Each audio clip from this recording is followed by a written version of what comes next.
we'll just get going then. So my name, as I have already said, is Scarlett. My pronouns are she, her, and I'm in the Faculty of Arts and Science at University College. So I am studying human geography. I'm doing a double major in human geography and sociology, as well as a minor in French language. I'm now in my fourth year of study, and I'm originally from London in the United Kingdom. But interestingly, I have dual citizenship. So I'm both Canadian and English. I get that interesting perspective of being both a domestic student and an international student, which I really enjoy. It gives me I think it gives me quite a unique perspective. So I see we've got some more people joining. Hi, if you guys want to write in the chat where you're from, your names and what you're interested in studying.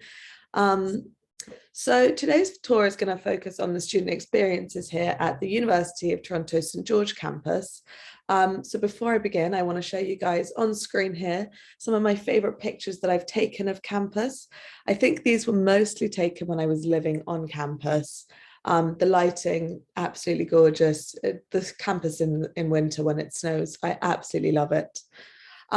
So I'm basically going to be guiding you guys through some of the key information, as well as some fun facts, and I'm going to be showing you guys lots of images of campus alongside these campus maps to help you guys sort of just locate it and get a sense of where the buildings are on campus.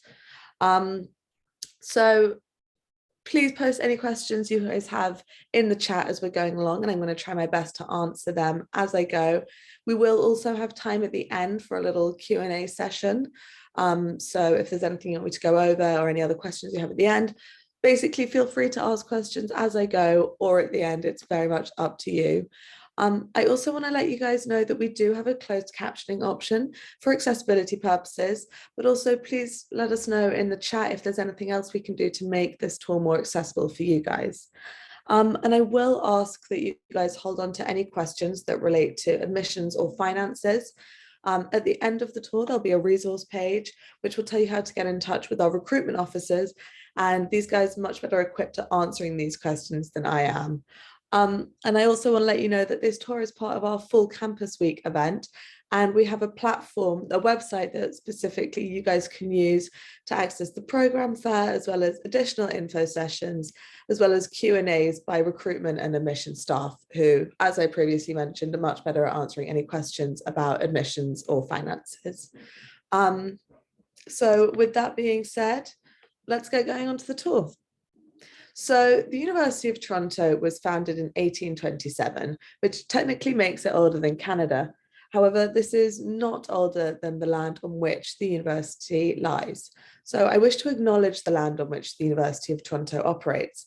For thousands of years, it's been the traditional land of the Huron-Wendat, the Seneca, and most recently, the Mississaugas of the Credit. And today, this meeting place is still home to many Indigenous people from across Turtle Island. And we are really grateful to have the opportunity to work, to study, and to live on this land. So a land acknowledgement for me is very important because it highlights that we are aware and acknowledging and taking responsibility for the fact that we are operating on traditional Indigenous land. It's something that I wasn't too aware of before I came to the University of Toronto, living in the UK, but it's something that I've very much been trying to learn as much as I can about. And it's just a very important thing, and I really recommend you guys learn about the history of the land acknowledgement if you are interested. So the University of Toronto is comprised of 3 different campuses. To the west, we have the University of Toronto Mississauga campus, which you can see in the left-hand image here. To the east, sorry guys, I'm very bad with my left and rights, my north, east, southwest, can't do them at all.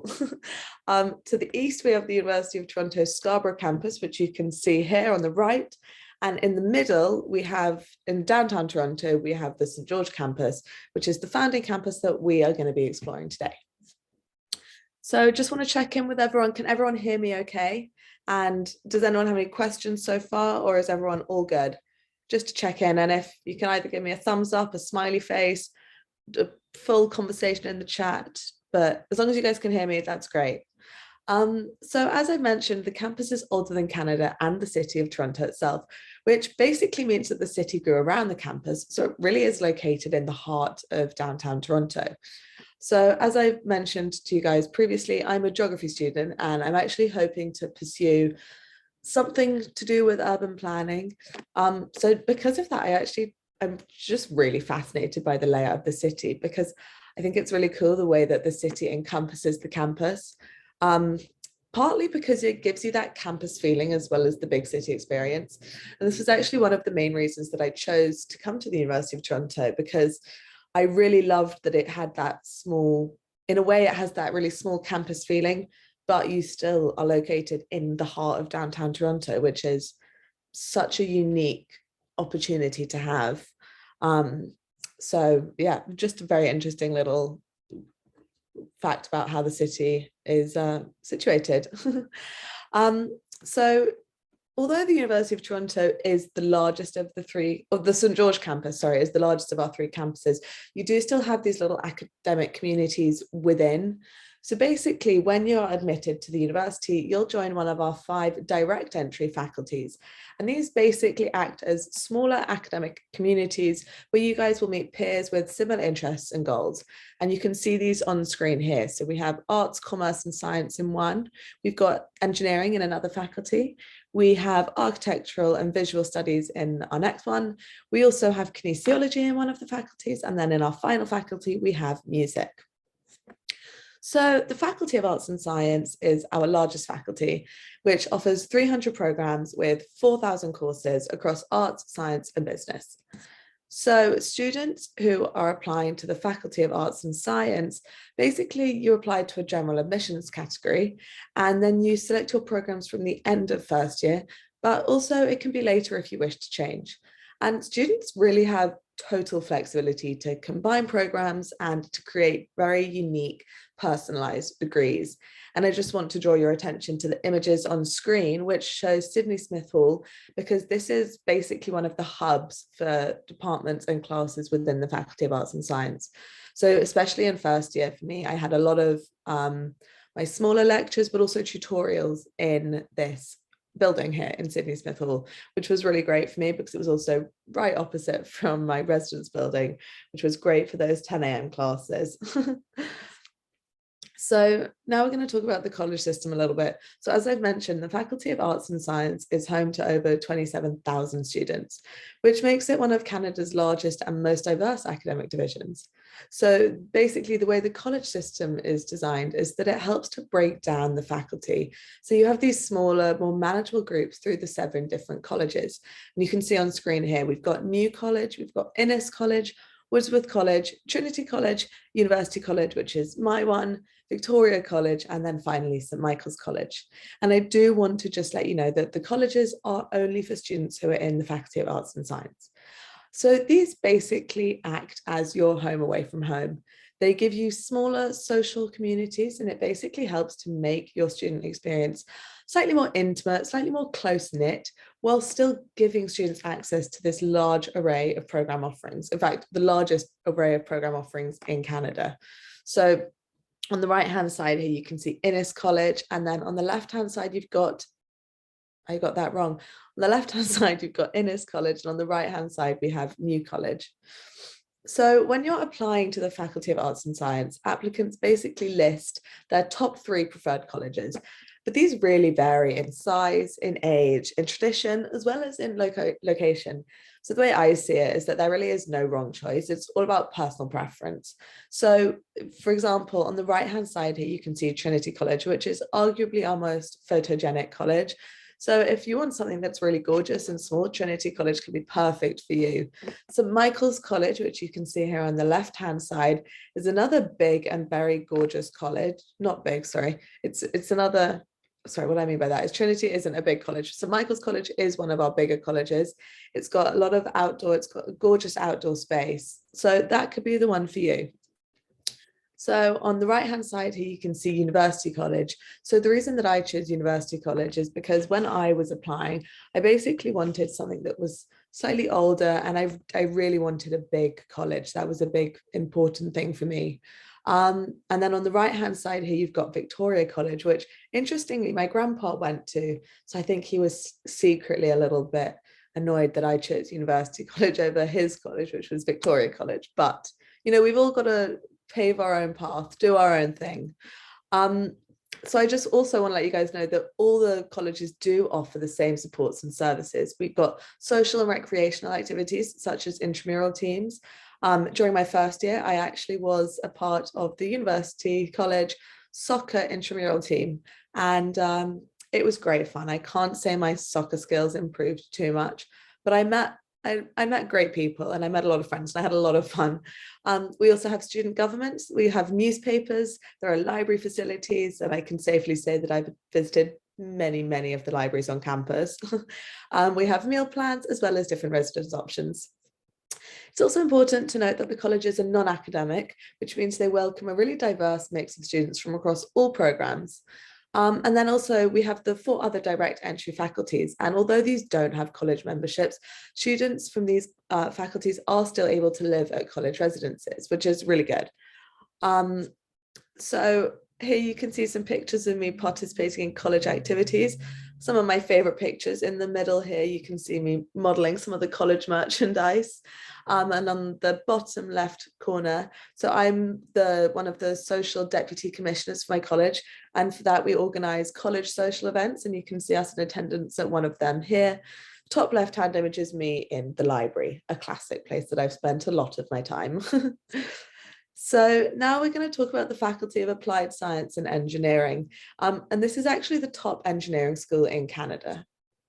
So here we're just going to go across some of the different buildings that you guys get to learn and study in. So here we have the Bayhan Centre for Information Technology, Sanford Fleming Building, and one of my favourite places to study on campus on the right-hand side here is the Myhill Centre for Engineering, Innovation and Entrepreneurship. It's a gorgeous place to study. It's got big windows. It's really light and airy, which for me is one of my favorite sort of settings to get work done in. We've also got the Galbraith building, the Lassonde mining building, as well as the mechanical engineering building. So engineering students have many different ways that they can customize their degrees, and there are different program specializations, as well as minors, certificates, and work experiences. So for incoming first year students, we have 3 different options of how you can go into your degree. Erica, we love Eng. Yes, exactly. So we can either go in through one of the core 8 programs, which include chemical, civil, electrical, and mechanical engineering, among others. Another option would be track 1, and this basically means that you're undeclared in your first year, and then you choose a core 8 program for your second year. And then the third option is engineering science, which is a separate maths and science focused program that you can take. The faculty also offers the PEY, which is the Professional Experience Year Co-op program. And this is basically an opportunity for students who are in their second year or higher to have 12 to 16 months of paid full-time work with an employer of their choice. So this provides students with really valuable workplace experience that many employers actually seek out post-graduation. And last year, the students who participated in the PEY earned an average 12-month salary of $51,000. So it is a really great use of your time if you want to get experience, also if you want to earn some money, and also to sort of put what you've learned into practice. I think one thing that's really good about that is that you get to apply the knowledge that you're learning, which is a great way to actually see what you've learned. So up next, we have the John H. Daniels Faculty of Architecture, Landscape and Design.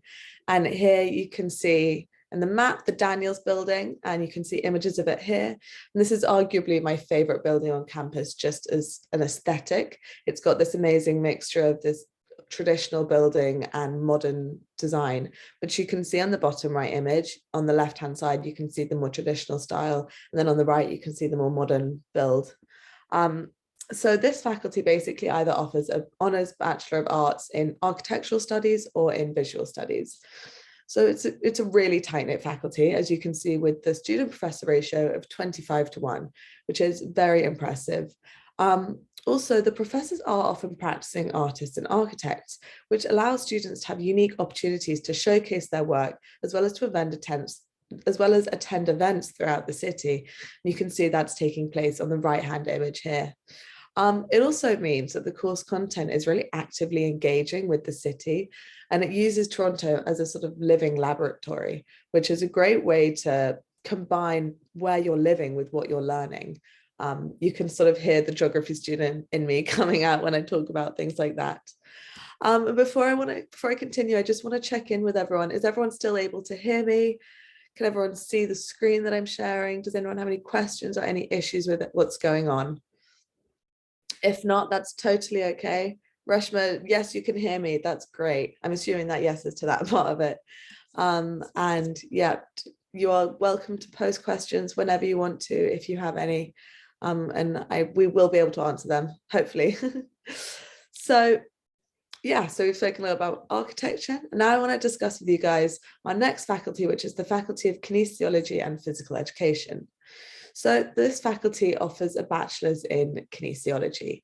Most of the classes that you'll be taking for this course take place in these buildings here. So we've got the Athletics Centre, the Clara Benson Building, Goldring Centre, as well as the Varsity Centre.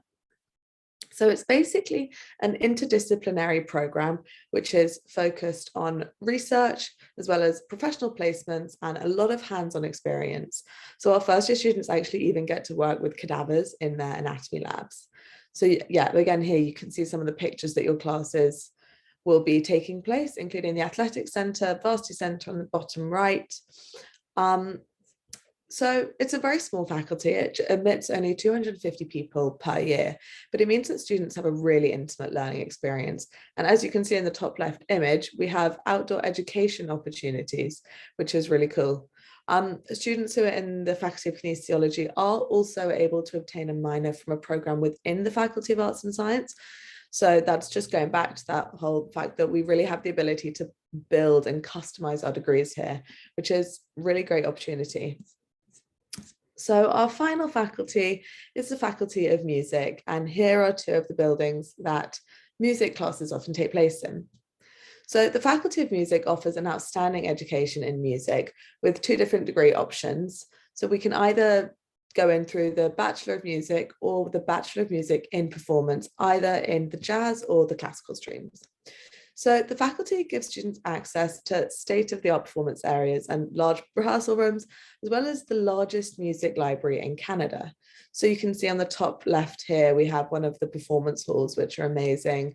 And then on the left-hand side here, the Edward Johnson Building. So the faculty also hosts over 600 concerts a year, which students can participate in. So these concerts are free for all University of Toronto students, and I highly recommend you take advantage.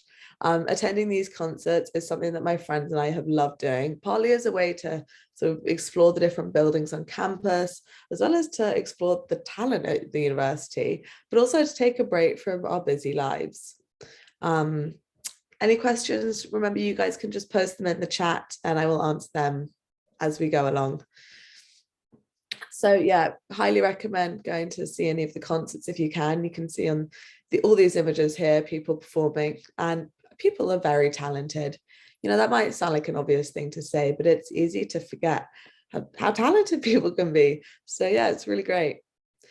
So now we're going to talk about the classroom setting. So as I have been telling you guys, we have hundreds of different undergraduate programs and thousands of different courses. So it's really not that surprising that the classes here vary in size, in shape and style a lot. So our first year class sizes range from our largest lecture hall, which is Convocation Hall that you can see here in the middle of the screen that seats over 1,400 students, to our really small seminars that have only 25 students.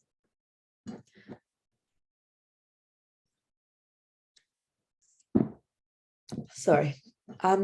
So it's likely that you're going to have a mixture of these courses. And this also partly does depend on your program, as well as your personal preference. But even in our largest faculty, which is the Faculty of Arts and Science, 47% of first year classes have under 30 students. So you really do get to experience that mixed learning environment. And I think it's a great opportunity in your first year to do this, to explore what you like. So lectures are probably our most common style for first and second year students. And this is where you're going to learn the core course content from your professor, either in a classroom or in a lecture hall. So the top left image here, you can see a lecture taking place in Convocation Hall. So when I was in first year, I had, I think, 2 lectures of mine were in Convocation Hall. And then other lectures I had were in classrooms like you can see in the bottom right-hand side, which are a lot smaller. So you really do get that mix. I think Convocation Hall is it's a great experience to have a classroom in there. And you really feel the energy of the lectures going on when there's that many of you there, which is really interesting. And so our lectures are then supported by tutorials and labs, which are basically smaller sessions with around 15 to 30 students. And this is where you get to apply the lecture content that you've learned, as well as the readings that you are most likely doing, to assignments, to discussions, as well as to experiments. It's also a really great place to ask questions when you're not in a massive lecture hall. And it's also another good place to make friends and meet people who are on your course. I mean, I've met people in my tutorials in first year who I've actually remained friends with, partly and mainly just because we've continued on in the same program and we've taken courses together in our upper years. So it's really great. So yeah, in the bottom left-hand image here and the top right-hand image, these look like smaller tutorial sessions. And this is where they're much more sort of communication focused, like conversation focused even. And so then our upper year and specialized programs, these often have these smaller and discussion style classes. However, what's great is that first year students do also get to experience these, if you so wish, through our first year seminars, as well as through the ONES program and our first year learning communities. On top of this, we do also all have access to one-on-one support because our professors, our lecturers, and our TAs all hold office hours and appointments. And I will say office hours is such a hidden gem. It took me until second year to take advantage of them. But once I did, it had such a positive impact on my work as well as my experience here. And it's just also a really great way to meet your professors and to learn about what they're expecting from you and what they're wanting from you from different assignments, as well as just getting extra feedback and stuff. So really great opportunity to attend those. So the University of Toronto library system is the largest in Canada, and it consistently ranks in the top 10 in North America. So we have 44 libraries with over 19 million items in 341 different languages. So huge array. So the largest of our libraries is Robarts Library that you can see here on the left. And while I discuss Robarts a bit more, I want to see if you guys can maybe post in the chat guessing as to what you think this library was designed to look like. Post your guesses in the chat, we'll go over them later. I will say that this image doesn't display this as well as some other images or in person, but just see if you can take a guess. Post your guesses in the chat and it'll be interesting to see if anyone can guess or if anyone knows. So I've spent a lot of my undergraduate degree in Robarts Library. Erica is guessing an elephant or a giraffe. If anyone has any other guesses, chuck them in there and we'll compare at the end. So yeah, I've spent a lot of my undergraduate degree in here, whether that be for solo studying or for group work. It's especially a useful place to study during exam season because the lower floors of the library remain open throughout the night. And you can see the glass in the front of it. Basically, it's undergoing extensive renovation at the moment, and they're adding 25% more study space and meeting rooms for students, which is going to be really great. And then on the right-hand side, we've got the Thomas Fisher Rare Book Library, which is home to the Department of Rare Books, as well as to special collections, and also the University of Toronto Archives. There is a lot of history found here, and most interesting to me is that we have manuscripts by the late Leonard Cohen and Margaret Atwood. It's also very gorgeous in here, and it's sort of a peaceful way to escape the bustle of the city. Okay, so I'm seeing some guesses. Wilfred has guessed a robot. Ava has guessed the panopticon. I can in fact tell you guys that you are not correct. Robots was in fact designed to look like a peacock. Interestingly, I will say if you want to really understand this, maybe Google the library and then you'll get a better angle of it where it's looking especially peacocky.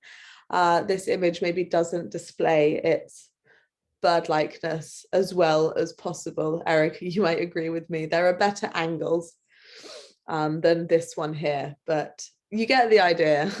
Exactly. It really does look like a turkey from certain angles.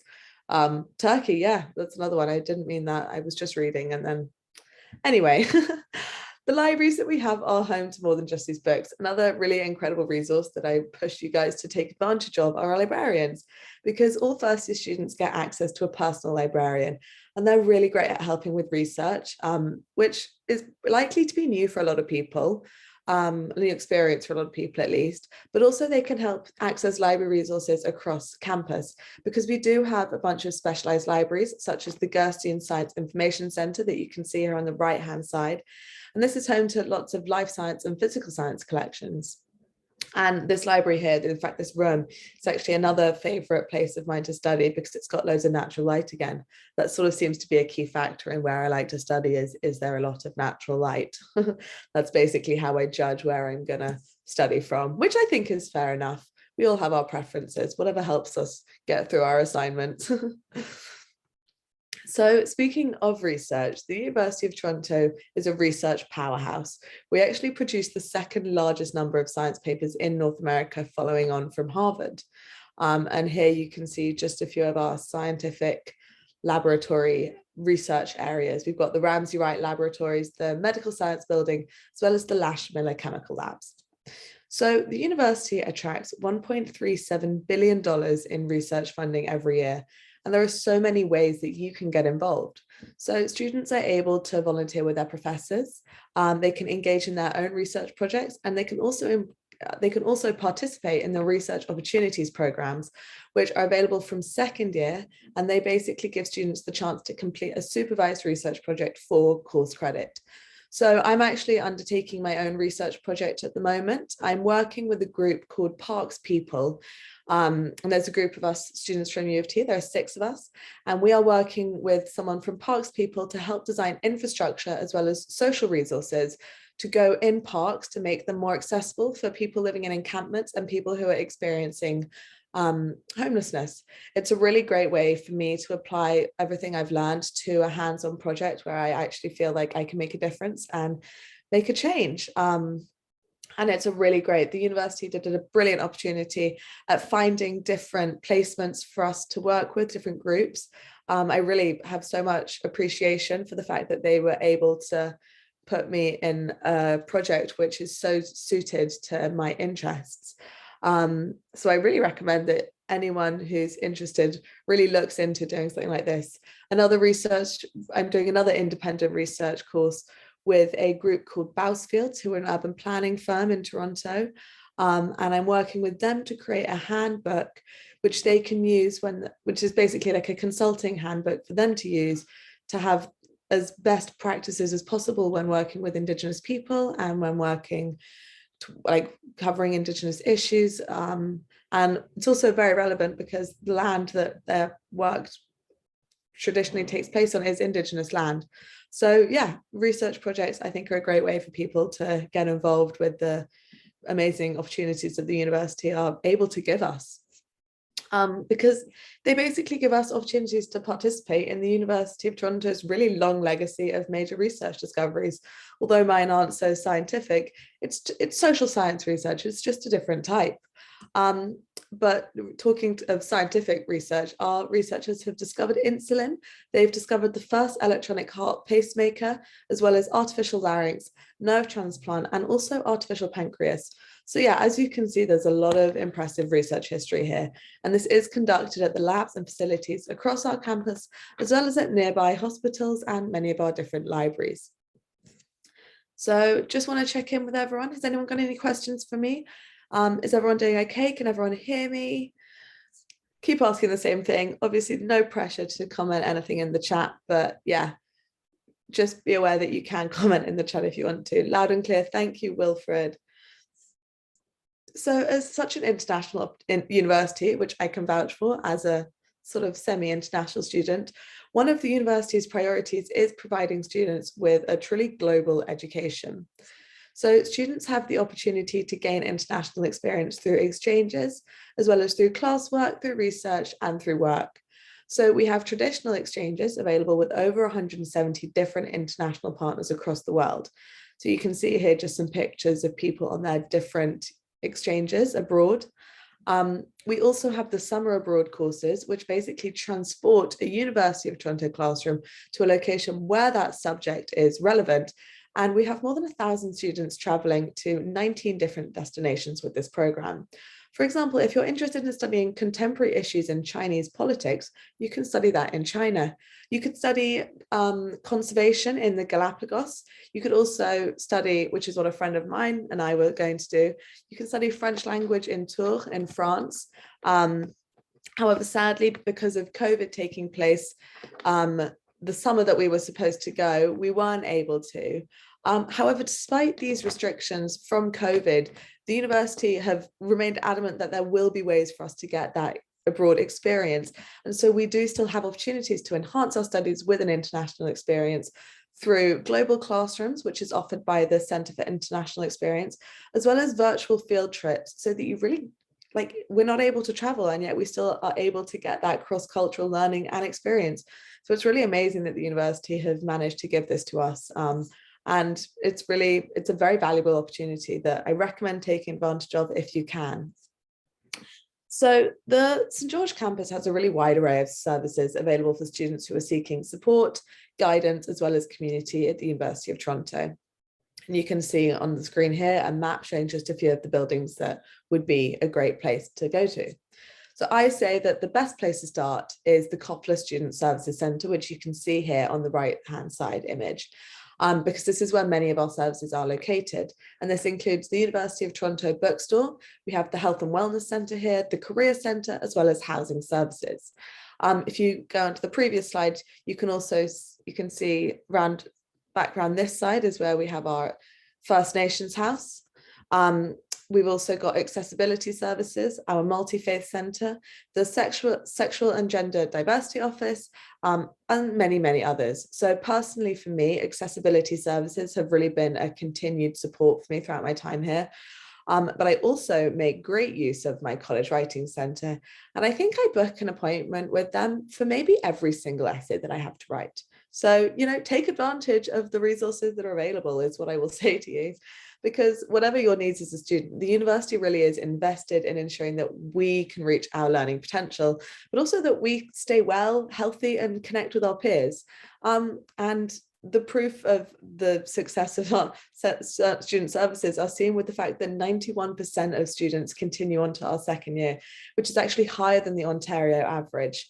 And I truly believe that the comprehensive student services that we have play a vital role in this, because it helps the university feel like home, which is really important when you're at university, when you're moving away from home for the first time, is to have that place feel like home. Yeah. So does anyone have any questions for me, or are we all good and can I continue going on? I'll assume we're all good, but again, post questions in the chat. So living on campus. So residence is guaranteed for all new full-time students who are entering their first year in an undergraduate program, as long as you indicate your interest by the deadline. And these instructions are made clear to you on the application portal. And this basically just helps to ensure that you get a space in residence. So each of the colleges within the Faculty of Arts and Science offers a residence accommodations to their members, as well as to students in other faculties. So you can see here the different images of the different residences available. And another option we have is the Chestnut Residence, which, although it's not affiliated with the college, it welcomes students across the colleges and faculties. We do also have residences for graduates and for families. So the style of accommodation that you have really varies depending on the college or the residences. So we've got apartment style as well as dormitory style, and we offer both single and double rooms, as well as single express gender and all gender spaces. And you'll be able to find more detailed information, images on the different websites on the college websites. So I really recommend that you go through these to see what interests you. So Brenda, is residence in first year mandatory? No, not at all. I'm going to talk about commuting a little bit later on, but not at all. Residence is guaranteed if you want it and you register your interest by the deadline, but you are not forced to live in residence. So for me, when I was choosing mine, I wanted something older, but I didn't have a preference over a single or double room. So I ended up with a roommate in a dormitory style college, which was great. However, maybe if you want something more modern and you want an apartment style residence, then Wordsworth would be a great choice for you. So Brenda, I hope I can now answer your questions a little bit. So I'm going to talk about commuting because many students who are at the University of Toronto don't live on campus and instead choose to commute from all around Toronto and the GTA, either from their first year or just in their upper years. And what's great about this is that the St. George campus is really accessible by public transport. We have lots of subway stops nearby that you can see here on the map, as well as bus and streetcar options, but it's also really accessible for cyclists because we have designated bike lanes and it's a great place for pedestrians. So commuter students have access to their own specialised supports as well as their own social opportunities, such as free pancake breakfast, board game nights, commuter dons, as well as junior common rooms.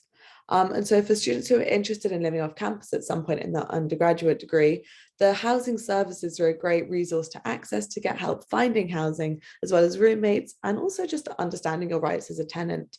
Brenda, I hope that answers your question. And if you have any more, feel free to ask away.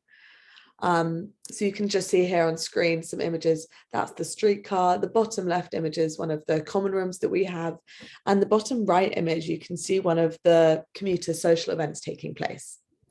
Oh, not a problem at all, Brenda. I'm glad I was able to answer your question. So we're going to talk a bit about campus dining now, because for students who are planning to live on campus, the University of Toronto offers a variety of different meal plan options. And this is another thing that I recommend you consider when choosing your college.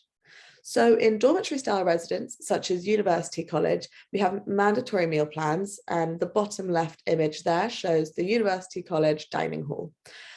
For apartment style residences, as well as for commuter dons, we do have food plans available as an additional purchase through the University of Toronto Food Services.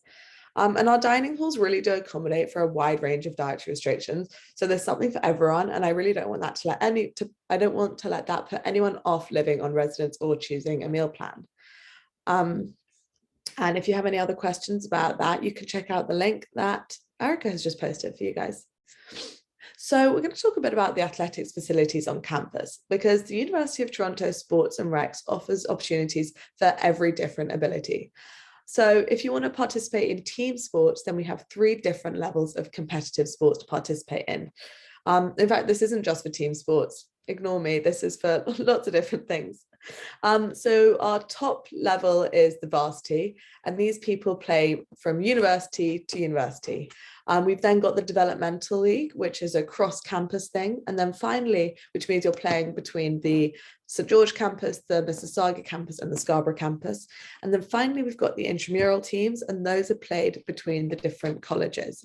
So we'll have the University College soccer team playing the dentistry soccer team. So that's sort of how they work. But we also have a load of athletic spaces on campus, which are free for students to use. This is included in your fees. So if students are less interested in these organized teams, and they can take classes, they can visit drop-in sessions, or they can just use the facilities available at any of the 3 gyms on campus. And these gyms are open throughout the school year at most hours. We've also got 2 pools, one of which is an Olympic-sized pool in the athletic centre that you can see on the left-hand side here. We have a suspended track in Hart House. We've got archery ranges, we've got squash courts, cardio and weight equipment, as well as much, much more. And on top of participating in sports, all of the University of Toronto varsity games are free for students to attend. And this is basically a great way to support your friends. For me, it was a great way to learn about ice hockey and football.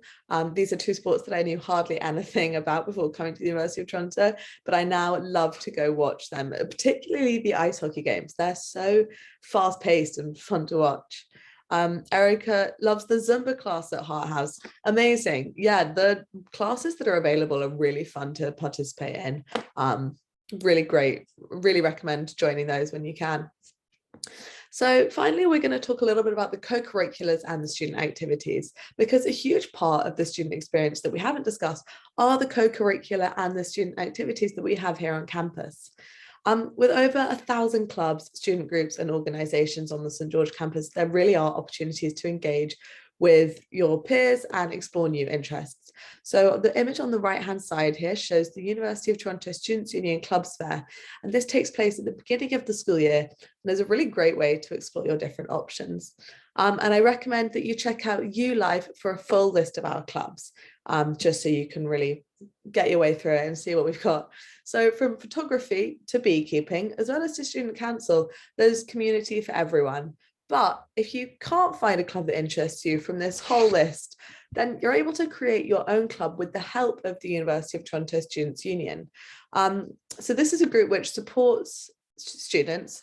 They're actually currently moving to a new student commons on the south side of campus, but it's basically a student organisation which is an advocate for all student rights.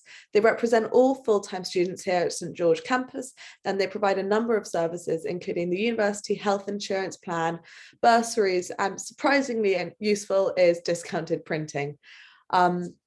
We've then got Heart House. You can see the Heart House quad here on the left-hand side, and another image in the top left corner here. And this is another of our hubs for co-curricular activity on campus. It's basically a non-academic space. We have 320 rooms here, including a fitness center, a library, a student radio station, a chapel, and even a hair salon. It's open 365 days a year throughout most of the day, and it's the largest non-academic space that we have here on the University of Toronto St George campus. So here's just a few pictures of me participating in some student activities. The left-hand image is me during Frosh Week. The middle image is also during Frosh Week. I think we were just, if I remember correctly, we were painting cups to be used as plant pots. I could be wrong. I wouldn't quote myself on that, but I think that's what's happening. The top right image is all of us attending the little dance at the end of Frosh Week. And then the bottom right image is us attending, me and some friends of mine attending a varsity football match. Some more pictures here. The right-hand image is me attending the Toronto Christmas market, which I'm so excited to be back on this year. And then the top left-hand image is these really cute puppies. There are a surprising amount of puppies who come onto campus.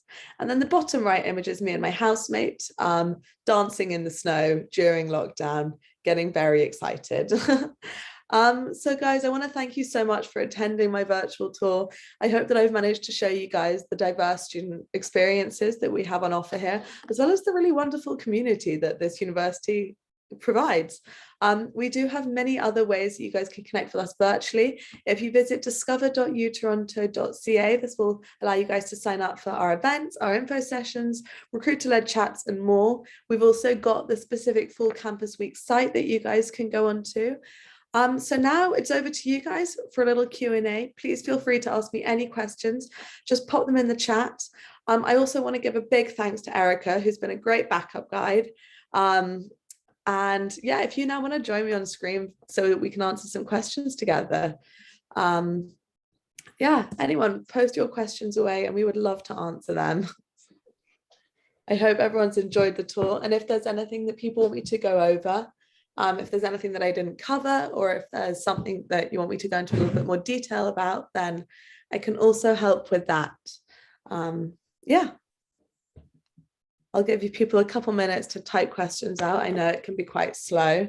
I can maybe tell you guys a little bit about my day, what I'm going to be doing today. In the meantime, I plan on going to the gym today. I need to leave my house because it was raining all day yesterday, and I left once to go grocery shopping, which did feel like a big achievement in itself.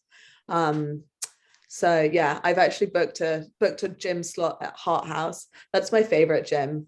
Okay, I'm seeing something in the Q&A section. Wilfred, hi, was wondering why was a old university college a consideration when choosing colleges? So do you mean by that so when I was choosing it, I'm in university college. So I wanted, let me click answer live. Okay, so I wanted an older college, partly because I love the old building. I thought it was gorgeous. And I loved the tradition that went along with university college. One of my favorite little fun facts about my college is that we now have a ball, which is called Fireball, after an incident where the college had a big fire. Just little things like that. I thought it was really interesting. I loved the history associated with it. And then the other aspect for me was having a big college. I'm not sure if that answers your question. I hope it does. I think that's what you were asking. I mean, I would say, like, colleges are really, it's a personal choice. So it's what you would value in a college would be what you would pick in a college, if that makes sense. Yeah. I chose Trin. So I'm a Trinity student. I also loved the history and the old picturesque buildings. So I feel you, Scarlett. It's definitely Yeah. a vibe. Yeah. But then a lot of people, so I think a lot of people do want something slightly more modern. And if that is the case for you, then I would say Trinity and University College are maybe not the ones for you. I know that we do still have a modern residence building at University College, but if you did want that much more modern building, then there are definitely better colleges that are more suited for you. But yeah, as Erica says, I think choosing a college is a very personal preference. I would hesitate to sort of push someone in any direction that's not what they're really interested in. And I think this is where going through the websites and looking at the images is a really valuable experience. I think I spent a lot of time researching them, and like I list them, I ranked them all from 1 to 7, and just sort of worked my way, like moving them up and down, basically trying to figure out which one was really best for me. So I hope that answers your question. So we've got another question from Brenda. Are all the engineering programs available only at the St. George campus? Erica, I'm not sure if you know the answer to this, but I think it might be better if you guys got in contact with our recruitment officers if you have specific questions about programming. Erica, would you agree with me there? I definitely would agree. I think recruitment officer will be better for the specifics, but I do know that we do offer engineering programs at both the Mississauga and Scarborough campus, as well as St. George. So for more specifics, I'll post a link, but I would definitely visit discover.utoronto.ca, or we have recruitment chats going on throughout Fall Campus Week. So if you join one of those. Yeah, Scarborough actually is known as our co-op campus. So Scarborough would be a great choice, says Brenda. And I think that it definitely is a great option. But for sure, just get in contact with a recruiter for more specifics. Yeah. The recruiters are definitely the best place to get solid, especially like tri-campus information. Erica and I are we are skilled. We know everything about the St. George campus, but I can't say that my knowledge extends as widely to the other campuses. Brenda, did you want me to go over talking about the engineering on the St. George campus? Because I can happily go back to that slide for you if you want. We have time. Just let me know and I can run you through how it works on this campus. Just let me know and I will do that for you. I loved how you mentioned that my hall was your favorite study space, like the engineering building. They do dance classes. Oh, okay. Okay, so Erica, while you find the resources to help Brenda get in touch with the recruiter, I will talk you a bit through the Faculty of Applied Science and Engineering on the St. George campus. So basically, engineering students, once you apply, there are different ways that you can customize your degree. So there are 3 different options for when you're an incoming first year student, basically. So the most general way would be going in through track 1. And this basically means that you're undeclared in first year, you're studying a range of stuff. And then it means in your second year, that's when you specialize. Our next option is the Core 8 programs. And this basically means you go in through one of the 8 focuses. And this includes chemical engineering, civil, electrical, mechanical, and 4 others. And if you go in through track 1, these are one of the programs that you'll choose after 1 year.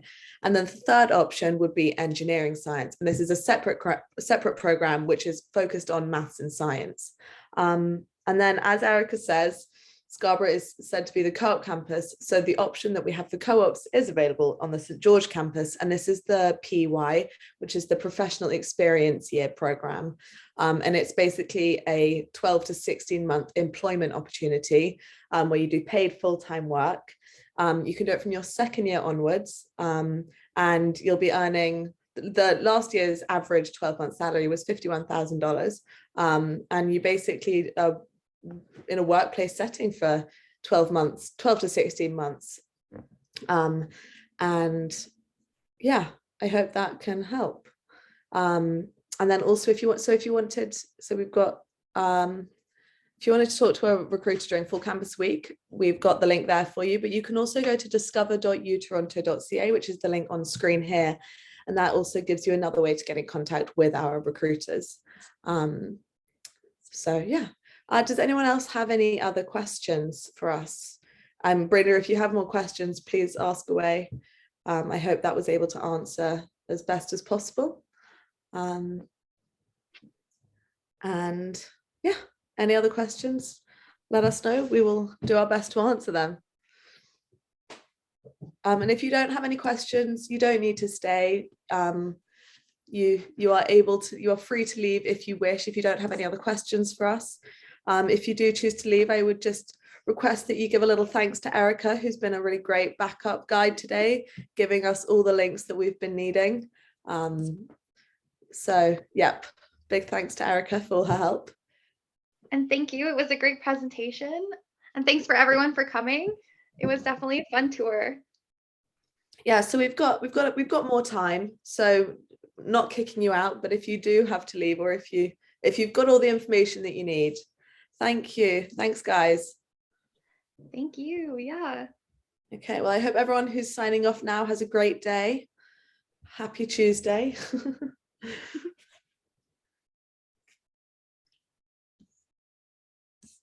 Okay. I mean, yeah. Okay. I definitely see turkey though for Robarts. I was out yesterday and I can really see a distinct bird. I know there are certain angles that it really has an especially birdie look to it. I remember the first time I saw the building and learned that, I was like contorting my head to trying to see how it could look like it. I think I've now just stared at, I've been in that building so much. It's like the aura of the bird has just sort of rubbed off on me at this point. Like, I am the bird now. Thank you, Elliot. Okay. I think pretty much everyone seems to be leaving now. We will still be here for another few minutes if you have any questions. But again, no pressure to stay.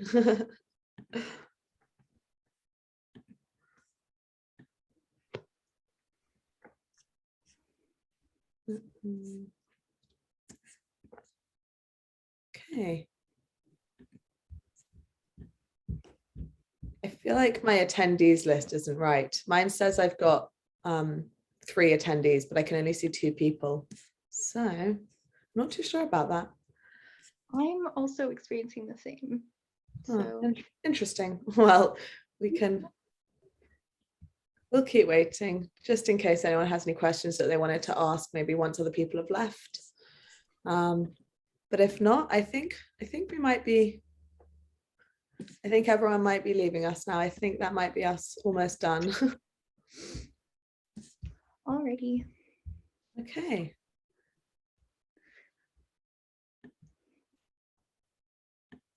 Okay, so it's telling me that we have 1 person left here. I'm not sure if you're waiting to ask questions. But if you don't have any other questions, then I guess we'll end the tour here. If you do have questions, ask now before I end the tour. And if you don't, then I hope you have a great day. Erica, thank you so much. Thank you. So I guess we're all good to end the tour now. Awesome. Alrighty. See you. Bye. Bye.